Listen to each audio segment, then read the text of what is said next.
ലോകം ഉറ്റുനോക്കിയ ആ പ്രഖ്യാപനം വന്നിരിക്കുന്നു. പശ്ചിമേഷ്യയിലെ മുൾമുനയിൽ നിർത്തിക്കൊണ്ട് ഇറാന്റെ റവല്യൂഷണറി ഗാർഡ് അവരുടെ ഏറ്റവും വലിയ സൈനിക നീക്കം നടത്തിയിരിക്കുകയാണ്.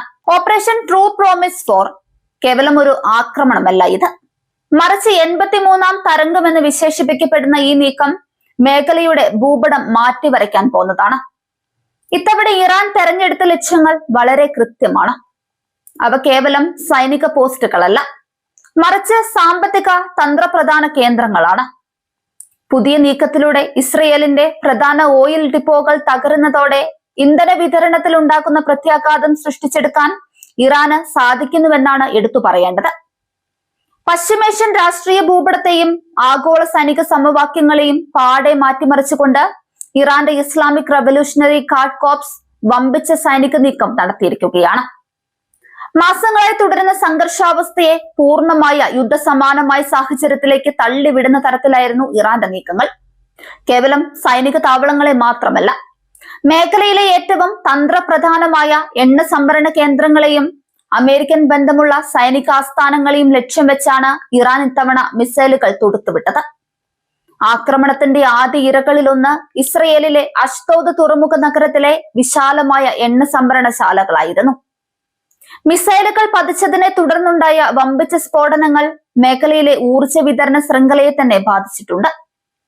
ഇതിനു പുറമെ മോഡിയിൻ മേഖലയിലെ സൈനിക വിന്യാസ കേന്ദ്രങ്ങളെയും ഇറാൻ ലക്ഷ്യമിട്ടു. ഇസ്രയേലിന്റെ പ്രതിരോധ കവചങ്ങളെ ഭേദിച്ചുകൊണ്ട് കൃത്യതയാർന്ന മിസൈലുകൾ ഇവിടെ പതിച്ചതായാണ് റിപ്പോർട്ടുകൾ പറയുന്നത്. എന്നാൽ ഇസ്രയേൽ അതിർത്തികൾക്കപ്പുറം ഗൾഫ് മേഖലയിലെ അമേരിക്കൻ സൈനിക സാന്നിധ്യത്തെയും ഈ ആക്രമണം നേരിട്ട് ബാധിച്ചു എന്നത് സ്ഥിതിഗതികൾ അതീവ ഗുരുതരമാക്കുന്നു. യുണൈറ്റഡ് അറബ് എമിറേറ്റ്സിലെ അൽ ദഫ്ര, ഖത്തറിലെ അൽ ഉദൈദ്, കുവൈറ്റിലെ അലി അൽ സലം എന്നീ പ്രമുഖ താവളങ്ങൾ ലക്ഷ്യമിട്ട് ഇറാൻ മിസൈലുകളും ഡ്രോണുകളും അയച്ചു. ലോകത്തിലെ തന്നെ ഏറ്റവും വലിയ സൈനിക താവളങ്ങളിൽ ഒന്നായ അൽ ഉദൈദ് ലക്ഷ്യം വെച്ചതിലൂടെ തങ്ങൾക്കെതിരെയുള്ള നീക്കങ്ങൾക്ക് താവളം നൽകുന്ന ആരെയും വെറുതെ വിടില്ലെന്ന കർശനമായ സന്ദേശമാണ് ഇറാൻ നൽകുന്നത്. മേഖലയിലെ അമേരിക്കൻ സൈനിക മേധാവിത്വത്തിന് നേരിട്ടുള്ള വെല്ലുവിളിയായി ഈ നീക്കം വിലയിരുത്തപ്പെടുന്നു. ആക്രമണത്തിന് ഉപയോഗിച്ച ആയുധങ്ങളുടെ സാങ്കേതികതയും ലോകരാജ്യങ്ങളെ അത്ഭുതപ്പെടുത്തുന്നതാണ്. അത്യാധുനിക പ്രിസിഷൻ ഗൈഡഡ് മിസൈലുകൾ, ഒന്നിലധികം ലക്ഷ്യങ്ങളെ ഒരേ സമയം തകർക്കാൻ ശേഷിയുള്ള മൾട്ടി വാർഹെഡ് സിസ്റ്റങ്ങൾ, പ്രതിരോധ സംവിധാനങ്ങളെ കബളിപ്പിച്ച് പറക്കുന്ന സൂയിസൈഡ് ഡ്രോണുകൾ എന്നിവയാണ് ഇറാൻ ഇത്തവണ പ്രയോഗിച്ചത്. കേവലം എണ്ണത്തിലല്ല, മറിച്ച് കൃത്യതയിലാണ് തങ്ങൾ ശ്രദ്ധ കേന്ദ്രീകരിച്ചിരിക്കുന്നതെന്ന് ഇറാൻ തെളിയിച്ചു. ആക്രമണം 100% വിജയമായിരുന്നുവെന്നും നിശ്ചയിച്ച എല്ലാ ലക്ഷ്യങ്ങളും തകർത്തുവെന്നുമാണ് IRGC പുറത്തുവിട്ട ഔദ്യോഗിക പ്രസ്താവനയിൽ അവകാശപ്പെടുന്നത്.